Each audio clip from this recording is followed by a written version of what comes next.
Hey friends, thanks for tuning in today for story time. We're just going to give it a couple minutes to get everybody signed on and make sure we can start together. But I'm so glad you guys are joining in today. I know where I live, it's a little kind of drizzly today, a little gray, so it's perfect for the book that we're reading today. It's called The Velveteen Rabbit.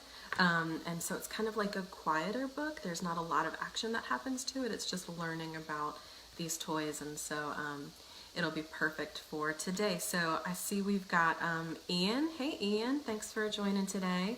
And Lucas is here. And you know what? I know that Lucas has this same book at home, and he even has a stuffed bunny at home. I heard that Lucas has a bunny at home. I heard that my friend Kylie, who's watching, has a bunny at home. And so a lot of you guys already have this book at home because it's very popular. It's what we would call a classic, which means it's been around for a long time. It's probably going to be around for a long time after this. It's just one of those books that everybody kind of loves. And so we are going to read The Velveteen Rabbit today. And if you don't know what velveteen is, it's just a fabric that's really soft, feels a little bit like really short fur. And so it's just, if a stuffed bunny was made out of velveteen or velvet, it would be really like, really cuddly and really cozy. So we're reading about the Velveteen Rabbit today. So while we're reading this, you should at home be thinking about a stuffed animal in your life that maybe is special to you. So for my brother, Matt, he had one stuffed bear that was like his super special bear. It went everywhere with him in every family photo. The bear is in those photos. He named his bear Boo. And he had a brown face and brown hands, but his body was kind of pink and gray stripes. And he just brought Boo everywhere. It's in every picture. It went on every vacation, every night at bedtime. My niece has one that she loves. It's a little bear who's a sailor. Hi Riley, thanks for joining us today, Shug. My niece has a little bear who's a sailor. She calls him Skip It. My nephew has a toy that he loves called Jim Pickens. And so everybody, kind of be thinking about a special toy to you, one that you just love and you kind of take it everywhere with you, like that one special toy that's a little bit more special than the rest. And so that is what today's book is about with the Velveteen Rabbit. So here we go. This is it. It's called the Velveteen Rabbit. And there's the little boy in the story. We never learn his name, but it's just boy. And there's the rabbit right there. So we are going to be watching, or we're going to go ahead and start reading, all right? Thanks for joining. There aren't a lot of pictures in the story today, and there are more words, but the pictures that are there are really lovely. So this is a picture of what a velveteen rabbit might look like. Hi, Shy. Hi, Patrick. Thanks for joining us. Hey, friends. All right, so let's get started. Oh, you know what? Here's another picture. There's the Velveteen Rabbit right there. We'll be reading about him. And then this right here is the Skin Horse, and we'll hear about him in the book too. He's kind of like the mayor of the nursery room. And you can see there's some other toys in there. There's some books too. There's Peter Pan and the Wizard of Oz. So this little boy has lots of toys, lots of books, but the rabbit becomes a special toy, right? Okay, here we go. There once was a velveteen rabbit, and in the beginning, he was really splendid. He was fat and bunchy, as a rabbit should be. His coat was spotted brown and white, and he had real thread whiskers. His ears were lined with pink sateen.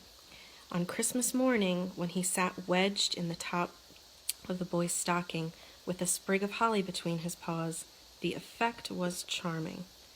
There were other things in the stocking, nuts and oranges and a toy engine and chocolate almonds and a clockwork mouse, but the rabbit was quite the best of all. And for at least 2 hours the boy loved him. And then the aunts and uncles came to dinner, and there was a great rustling of tissue paper and unwrapping of parcels, and in the excitement of looking at all the new presents, the Velveteen Rabbit was forgotten. For a long time he lived in the toy cupboard or on the nursery floor, and no one thought very much about him. He He was naturally shy, and being only made of velveteen, some of the more expensive toys quite snubbed him. The mechanical toys were very superior and looked down upon everyone else. They were full of modern ideas and pretended they were real.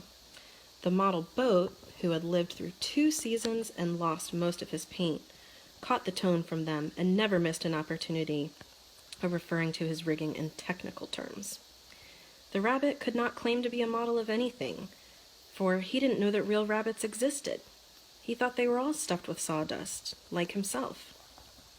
And he understood that sawdust was quite out of date and should never be mentioned in modern circles. Even Timothy, the jointed wood lion, who was made by the disabled soldiers, and should have had broader views, put on airs and pretended he was connected with the government. Between them all, the poor little rabbit was made to feel himself very insignificant and commonplace, and the only person who was kind to him at all was the skin horse. The skin horse had lived longer in the nursery than any of the others, and he was so old that his brown coat was bald in patches and showed the seams underneath, and most of the hairs in his tail had been pulled out to string bead necklaces. He was wise, for he had seen a long succession of mechanical toys arrive to boast and swagger, and by break their mainsprings and pass away, and he knew that these were only toys and would never turn into anything else. For nursery magic is very strange and wonderful, and only those playthings that are old and wise and experienced, like the skin horse, understand all about it. "What is real?" asked the rabbit one day, when they were lying side by side near the nursery fender, before Nana came to tidy the room. "Does it mean having things inside you that buzz inside you and a stick-out handle?" "Real isn't how you are made," said the skin horse. "It's a thing that happens to you. When a child loves you for a long, long time, not just to play with, but really loves you, then you become real." "Does it hurt?" asked the rabbit. "Sometimes," said the skin horse, for he was always truthful. "When you are real, you don't mind being hurt." "Does it happen all at once, like being wound up?" he asked, "or bit by bit?" "It doesn't happen all at once," said the skin horse. "You become. It takes a long time. That's why it doesn't often happen to people who break easily, or have sharp edges, or who have to be carefully kept. Generally, by the time you are real, most of your hair has been loved off, and your eyes drop out, and you get loose in the joints and very shabby. But these things don't matter at all, because once you are real, you can't be ugly, except to people who don't understand." "I suppose you are real," said the rabbit, and then he wished he had not said it, for he thought the skin horse might be sensitive. But the skin horse only smiled. "The boy's uncle made me real," he said. "That was a great many years ago. But once you are real, you can't become unreal again. It lasts for always." The rabbit sighed. He thought it would be a long time before this magic called real happened to him. He longed to become real, to know what it felt like. And yet the idea of growing shabby and losing his eyes and whiskers was rather sad. He wished that he could become it without these uncomfortable things happening to him. There was a person called Nana who ruled the nursery. Sometimes she took no notice of the playthings lying about, and sometimes, for no reason whatever, she went swooping about like a great wind and hustled them away in cupboards. She called this tidying up, and the playthings all hated it, especially the tin ones. The rabbit didn't mind it so much, for wherever he was thrown, he came down soft. One evening, when the boy was going to bed, he couldn't find the china dog that always slept with him. Nana was in a hurry, and it was too much trouble to hunt for china dogs at bedtime, so she simply looked about her, and seeing that the toy cupboard stood open, she made a swoop. "Here," she said, "take your old bunny. He'll do to sleep with you." And she dragged the rabbit out by one ear and put him into the boy's arms. That night, and for many nights after, the Velveteen Rabbit slept in the boy's bed. At first, he found it rather uncomfortable, for the boy hugged him very tight, and sometimes he rolled over on him, and sometimes he pushed him so far under the pillow that the rabbit could scarcely breathe. And he missed, too, those long moonlight hours in the nursery, when all the house was silent, and his talks with the skin horse. But very soon he grew to like it, for the boy used to talk to him and made nice tunnels for him to burrow, like the real rabbits. And they had splendid games together in whispers when Nana had gone away to her supper and left the nightlight burning on the mantelpiece. And when the boy dropped off to sleep, the rabbit would snuggle down close under his warm chin and dream, with the boy's hands clasped close around him all night long. And so time went on, and the little rabbit was very happy, so happy that he never noticed how his beautiful velveteen fur was getting shabbier and shabbier, and his tail was coming unsewn, and all the pink rubbed off his nose where the boy had kissed him. Spring came, and they had long days in the garden, for wherever the boy went, the rabbit went too. He had rides in the wheelbarrow, and picnics in the grass, and lovely fairy huts built for him under the raspberry canes behind the flower border. And once, when the boy was called away suddenly to go out to tea, the rabbit was left out on the lawn until long after dusk, and Nana had to come and look for him with the candle, because the boy couldn't go to sleep unless he was there. He was wet through with the dew and quite earthy from diving into the burrows the boy had made for him in the flower bed. And Nana grumbled as she rubbed off the corner with her apron. "You must have your old bunny," she said. "Fancy all that fuss for a toy." The boy sat up in bed and stretched out his hands. "Give me my bunny," he said. "You mustn't say that. He isn't a toy. He's real." When the little rabbit heard that, he was happy, for he knew what the skin horse had said was true at last. The nursery magic had happened to him, and he was a toy no longer. He was real. The boy himself had said it. That night he was almost too happy to sleep, and so much love stirred in his little sawdust heart that it almost burst, and into his boot-button eyes that had long ago lost their polish, there came a look of wisdom and beauty, so that even Nana noticed it next morning when she picked him up and said, "I declare if that old bunny hasn't got quite a knowing expression." That was a wonderful summer. Near the house where they lived, there was a wood, and in the long June evenings, the boy liked to go there after tea to play.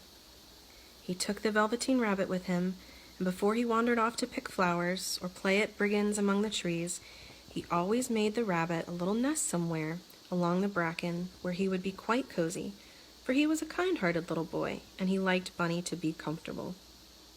One evening, while the rabbit was lying there alone, watching the ants that ran to and fro between his velvet paws in the grass, he saw two strange beings creep out of the tall bracken near him.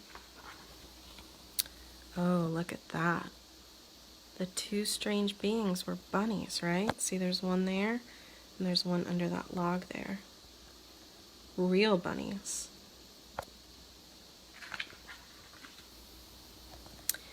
They were rabbits like himself, but quite furry and brand new. They must have been very well made, for their seams didn't show at all, and they changed shape in a queer way when they moved. One minute they were long and thin, and the next minute fat and bunchy, instead of always staying the same like he did. Their feet padded along softly on the ground, and they crept quite close to him, twitching their noses, while the rabbit stared hard to see where the clockwork stuck out, for he knew that people who jump generally have something to wind them up. But he couldn't see it. They were evidently a new kind of rabbit altogether. They stared at him, and the little rabbit stared back, and all the time their noses twitched. "Why don't you get up and play with us?" one of them asked. "I don't feel like it," said the rabbit, for he didn't want to explain that he had no clockwork. "Oh," said the furry rabbit, "it's as easy as anything," and he gave a big hop sideways and stood on his hind legs. "I don't believe you can," he said. "I can," said the little rabbit. "I can jump higher than anything." He meant when the boy threw him, but of course he didn't want to say so. "Can you hop on your hind legs?" asked the furry rabbit. That was a dreadful question, for the Velveteen Rabbit had no hind legs at all. The back of him was made all in one piece like a pincushion. He sat still in the bracken and hoped that the other rabbits wouldn't notice. "I don't want to," he said again. But the wild rabbits have very sharp eyes, and this one stretched out his neck and looked. "He hasn't got any hind legs," he called out. "Fancy a rabbit without any hind legs!" And he began to laugh. "I have," cried the rabbit. "I have got hind legs. I'm just sitting on them." "Then stretch them out and show me like this," said the wild rabbit, and he began to whirl around and dance till the little rabbit got quite dizzy. "I don't like dancing," he said. "I'd rather sit still." But all the while he was longing to dance, for a funny new tickling feeling ran through him, and he felt he would give anything in the world to be able to jump about like those rabbits did. The strange rabbit stopped dancing and came quite close. He came so close this time that his long whiskers brushed the Velveteen rabbit's ear, and then he wrinkled his nose suddenly and flattened his ears and jumped backwards. "He doesn't smell right," he exclaimed. "He isn't a rabbit at all. He isn't real." "I am real," said the little rabbit. "I am real. The boy said so," and he nearly began to cry. Just then there was a sound of footsteps, and the boy ran past near them, and with a stamp of feet and a flash of white tails, the two strange rabbits disappeared. "Come back and play with me," called the little rabbit. "Oh, do come back. I know I'm real."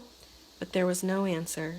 Only the little ants ran to and fro, and the bracken swayed gently where the two strangers had passed.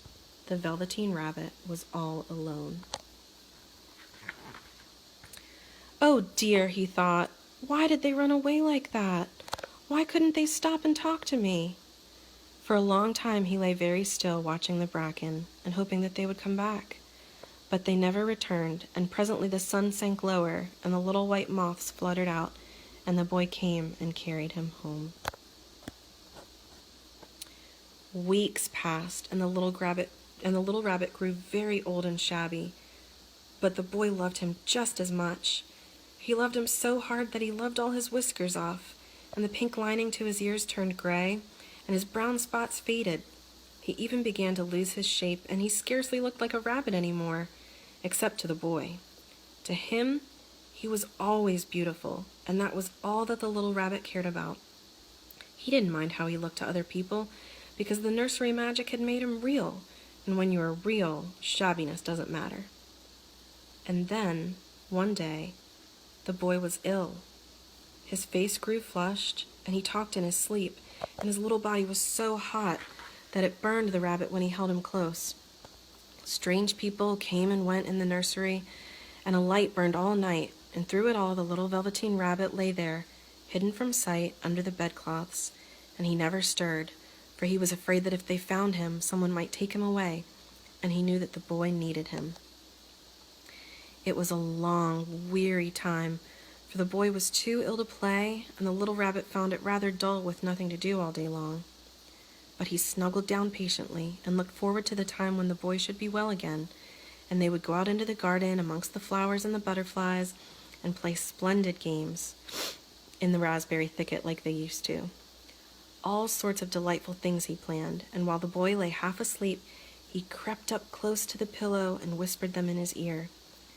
And presently the fever turned, and the boy got better. He was able to sit up in bed and look at picture books, while the little rabbit cuddled close at his side. And one day they let him get up and dress. It was a bright, sunny morning, and the windows stood wide open. They had carried the boy out onto the balcony, wrapped in a shawl, and the little rabbit lay tangled up among the bedclothes, thinking. The boy was going to the seaside tomorrow. Everything was arranged, and now it only remained to carry out the doctor's orders. They talked about it all, while the little rabbit lay under the bedclothes, with just his head peeping out, and listened. The room was to be disinfected, and all the books and toys that the boy had played with in bed must be burnt. "Hurrah," thought the little rabbit, "tomorrow we shall go to the seaside." And he wanted very much to see the big waves coming in, and the tiny crabs and the sand castles. Just then Nana caught sight of him. "How about his old bunny?" she asked. "That?" said the doctor. "Why, it's a mass of scarlet fever germs. Burn it at once." "What? Nonsense! Get him a new one. He mustn't have that any more." And so the little rabbit was put into a sack with the old picture books and a lot of rubbish and carried out to the end of the garden behind the fowl house. That was a fine place to make a bonfire, only the gardener was too busy just then to attend to it. He had the potatoes to dig and the green peas to gather, but next morning he promised to come quite early and burn the whole lot. That night, the boy slept in a different bedroom, and he had a new bunny to sleep with him. It was a splendid bunny, all white plush with real glass eyes, but the boy was too excited to care very much about it, for tomorrow he was going to the seaside, and that in itself was such a wonderful thing that he could think of nothing else. And while the boy was asleep dreaming of the seaside, the little rabbit lay among the old picture books in the corner behind the fowl house, and he felt very lonely. The sack had been left untied, and so by wriggling a bit, he was able to get his head through the opening and look out. He was shivering a little bit, for he had always been used to sleeping in a proper bed, and by this time his coat had worn so thin and threadbare from hugging that it was no longer any protection to him. Nearby he could see the thicket of raspberry canes, growing tall and close like a tropical jungle, in whose shadow he had played with the boy on bygone mornings. He thought of those long, sunlit hours in the garden, how happy they were, and a great sadness came over him. He seemed to see them all pass before him, each more beautiful than the other. The fairy huts in the flower bed, the quiet evenings in the wood where he lay in the bracken, and the little ants ran over his paws. The wonderful day when he first knew that he was real. He thought of the skin horse, so wise and gentle, and all that he had told him. Of what use was it to be loved and lose one's beauty and become real if it all ended like this? And a tear, a real tear, trickled down his little shabby velvet nose and fell to the ground. And then a strange thing happened, for where the tear had fallen, a flower grew out of the ground, a mysterious flower, not at all like any that grew in the garden. It had slender green leaves the color of emeralds, and in the center of the leaves a blossom like a golden cup. It was so beautiful that the little rabbit forgot to cry and just lay there watching it. And presently the blossom opened, and out of it there stepped a fairy. Oh, look at that. That's the fairy that came from the blossom that grew from the rabbit's tear in the garden.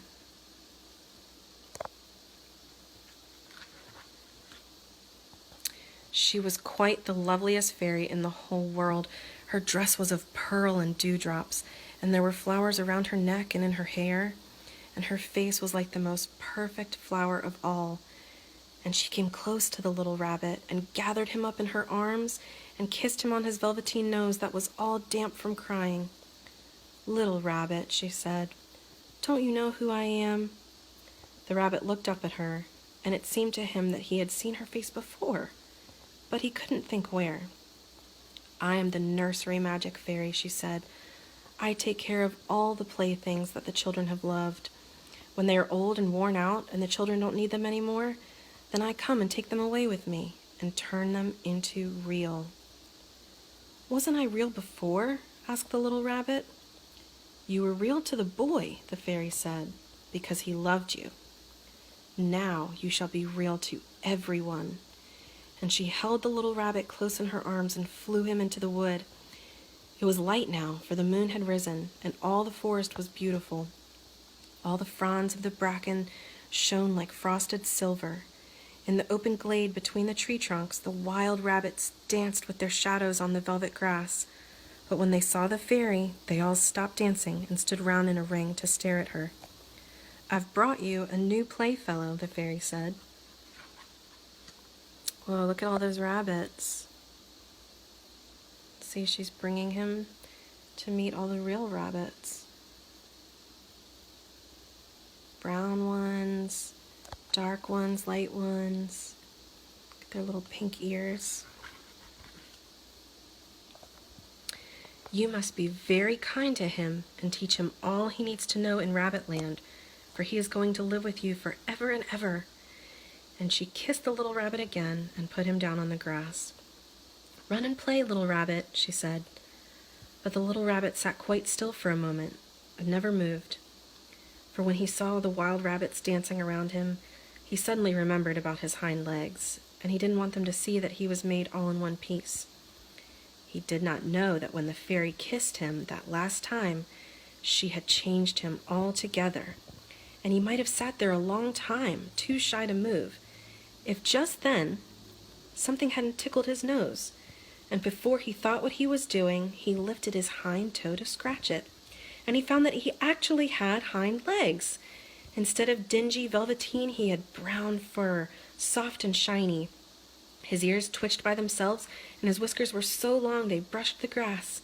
He gave one leap, and the joy of using those hind legs was so great that he went springing about the turf on them, jumping sideways and whirling round as the others did, and he grew so excited that when at last he did stop to look for the fairy, she had gone. He was a real rabbit at last, at home with the other rabbits. Autumn passed, and winter, and in the spring, when the days grew warm and sunny, the boy went out to play in the wood behind the house. And while he was playing, 2 rabbits crept out from the bracken and peeped at him.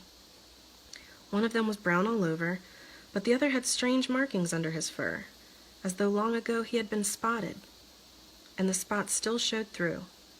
And about his little soft nose and his round black eyes there was something familiar, so that the boy thought to himself, "Why, he looks just like my old bunny that was lost when I had scarlet fever."